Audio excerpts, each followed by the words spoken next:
Right, so here in chapter 14, we're going to be talking about antimicrobial drugs. So in chapter 14.1, we'll start with talking about some of the history of antimicrobial drugs.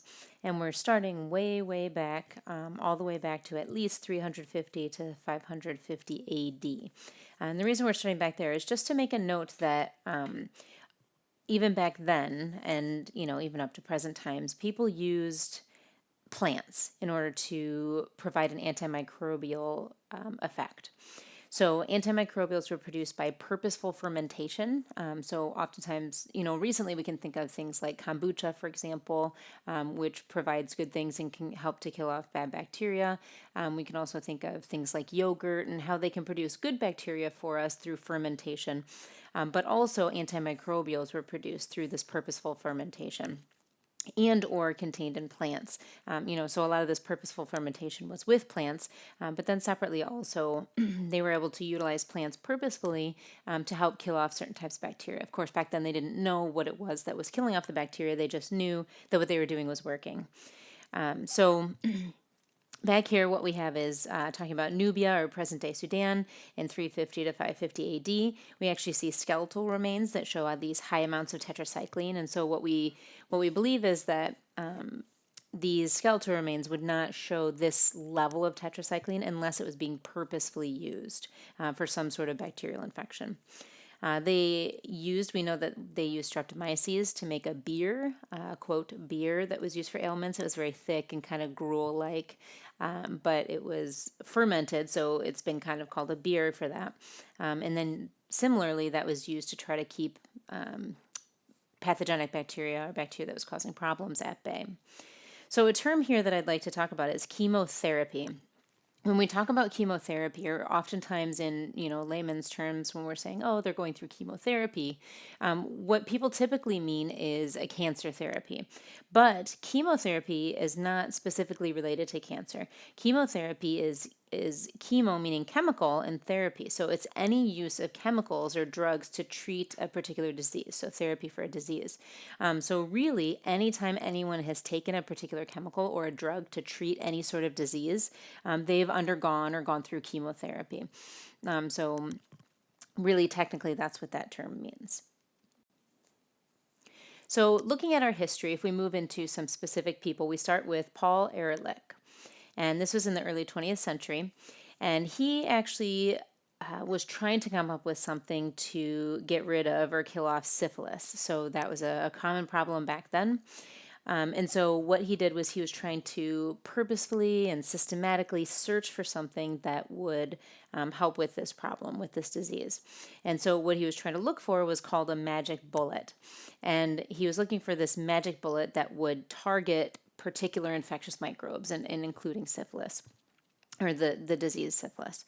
What he came up with was this compound 606. And what he started with really was an arsenic-containing compound. And so they realized that arsenic, of course, is really dangerous. But what he also noticed in his team, was that it could kill out bacteria. So they used that, and they started to use some different methods to come up with this compound 606, which then ended up being a treatment for syphilis. So this is kind of some of the first times that people have specifically gone out and tried to make something that is going to be specifically antimicrobial.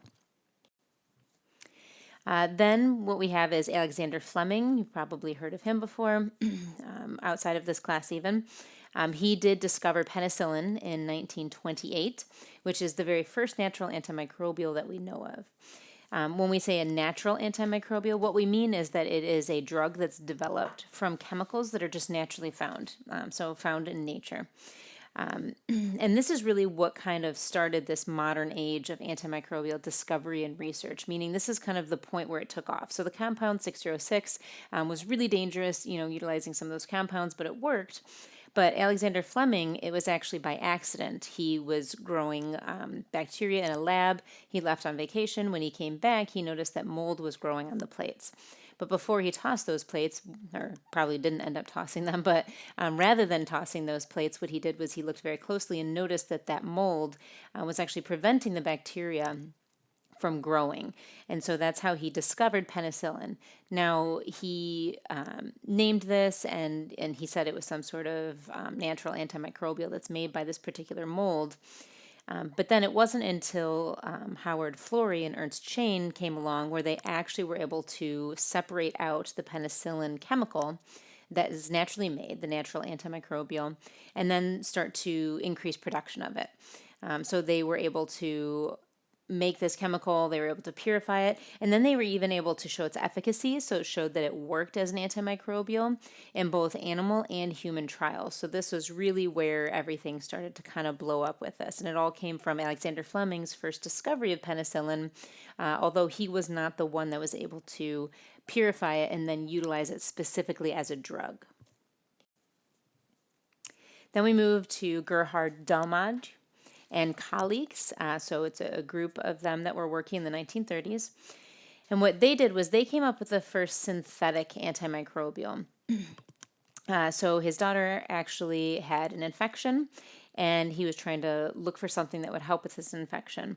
What he came up with and his team came up with was Prontosil, which Prontosil was a synthetic dye that was used, so for dyeing fabrics and textiles and things.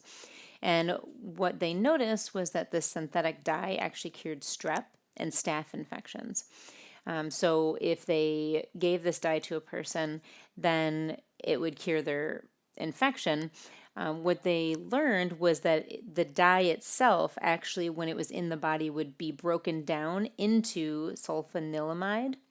And when it was breaking down in the body, it turned, it turned into sulfanilamide, and that itself was what was doing the antimicrobial effect, what was actually getting rid of the strep and the staph infections.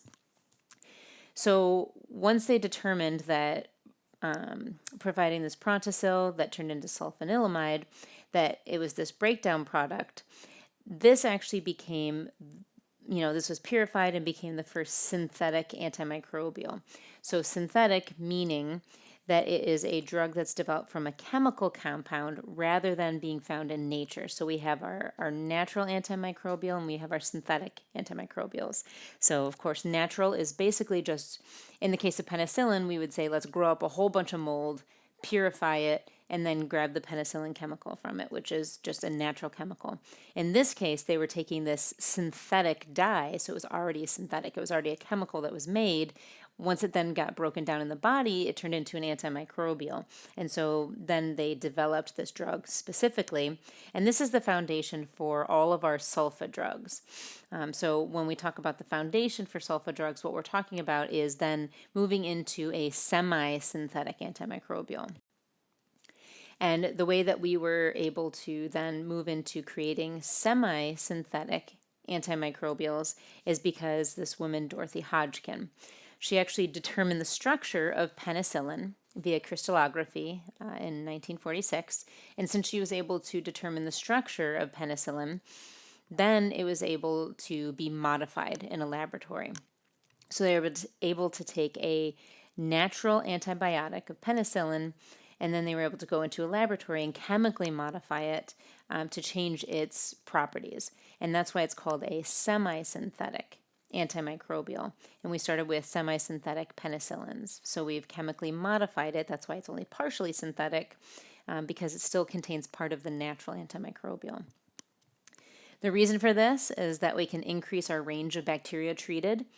So rather than penicillin only focusing on one particular type of bacteria, if we add a synthetic portion to it, then we can make it so that it can increase its range.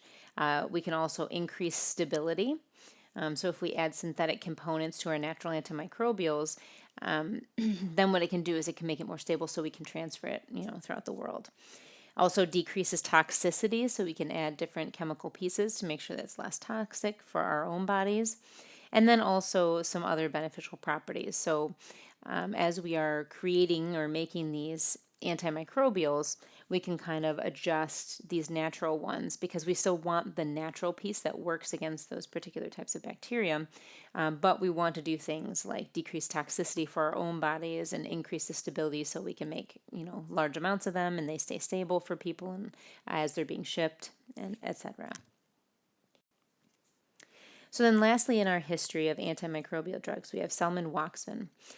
He was a soil microbiologist. He discovered several natural antimicrobials in the 1940s. So we started with the penicillin, and then we had the sulfanilamide, and then we have our semisynthetics. And then what happens is Selman Waksman comes along, and since he's a soil microbiologist, he is studying fungi and actinobacteria, which we find in the soil. And he was the first to show this vast antimicrobial production capabilities of actinomyces. What we have found is that really half of our current natural antimicrobials come from actinomyces. So he did a huge amount of work by coming up with all of these things like actinomycin, streptomycin, neomycin, all of these different types of antimicrobials just using these soil bacteria, actinobacteria. So like streptomyces and actinomyces.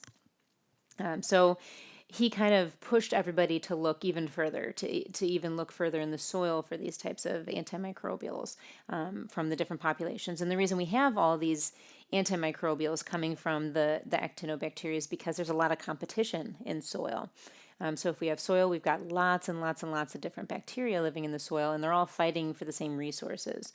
Since they're all fighting for the same resources, our antimicrobials are being produced by these different bacteria, because that's the purpose of the antimicrobials, right? So the antimicrobials are so that when bacteria are in the same area and they're fighting over resources, that one type of bacteria is going to make a chemical to kill off the other type of bacteria. So since it's going to make that chemical and kill off the other bacteria, that's an antimicrobial or an antibacterial. And then what we've done as humans is we've recognized those capabilities and then we've harnessed them. So we've said, we see that these are killing off these other types of bacteria, so we're going to take that, figure out which particular chemical is being made, and then make lots of it so that we can kill those bacteria in ourselves. And so we have a lot that come from the soil. And so Selman Waksman is kind of the first person that headed that off. And then also they even say that there's still so many antimicrobials that we haven't even learned about because of the soil microbiology.